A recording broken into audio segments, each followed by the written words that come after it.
that I heard. It's a really good question, and unfortunately, I can't remember. Um, Here's a question that I heard. It's a really good question, and unfortunately, I can't remember the answer. But it was on the YouTube channel, Rabbi Yonatan Halevi, and they were talking about takanot, rabbinic enactments, right? And she brought up a real good point. She's like, why do the rabbis make fences if they're just going to turn around and make loopholes to get around them? Why even make a fence in the first place?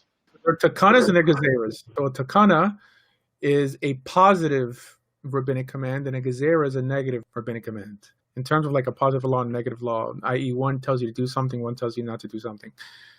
It's identical to the way laws function nowadays. Laws in terms of secular laws. If the court creates a blanket law, you should be able to, in some way, work around it. Now, clearly, no ethically sane person would try to or encourage others to break laws that edify, right? Rabbinic laws that edify, like the command to rejoice on Shabbat. The notion of oneg Shabbat is a beautiful thing. Who would ever want to encourage against it or try to work around it? So we're talking about laws. There are one, questionable, and two, burdensome. These aren't Torah laws. These are rabbinic laws. It says that in terms of a Torah law, if there's a question on how that law is to be executed, you have to be strict on its execution. That's the notion of safek d'oraita lechumra. Now, safek d'Rabbanan lehakel, if there's a safek, if there's a question on a rabbinic law, you're commanded to be lenient on it. In other words, it's built into the law to try to find loopholes for rabbinic laws, just because these are laws that we tolerate, not laws that we elevate. While Torah laws are laws that we elevate. This is why the rabbis in the Talmud constantly made a distinction between rabbinic law and Torah law. Now, I know the average YouTube rabbi doesn't make a distinction because he's dumbing down the whole system. But if the rabbis in the Talmud made a distinction, it means that when they heard that rabbinic law go forth from the court, they, the whole time, were trying to figure ways around it. In other words, to in some way not create a tyrannical court or a tyrannical government, because that's what a tyrannical government is, laws made by men to subjugate you. However, if these laws came from God, we believe that they're ultimately there to help us and not to enrich other people. So I don't see an issue with trying to find loopholes in man-made law.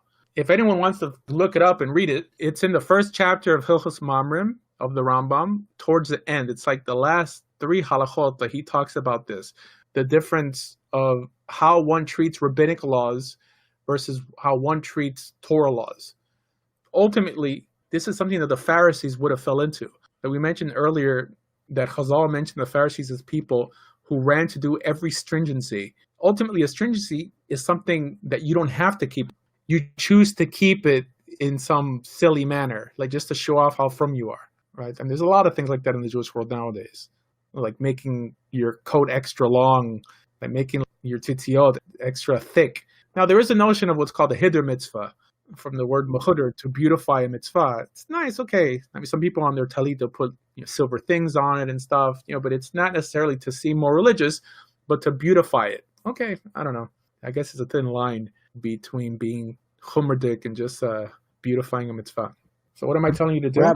Exactly what the halakha is instructing. To be lenient with rabbinic commands that are questionable. Like, questionable means laws that were meant to be broken.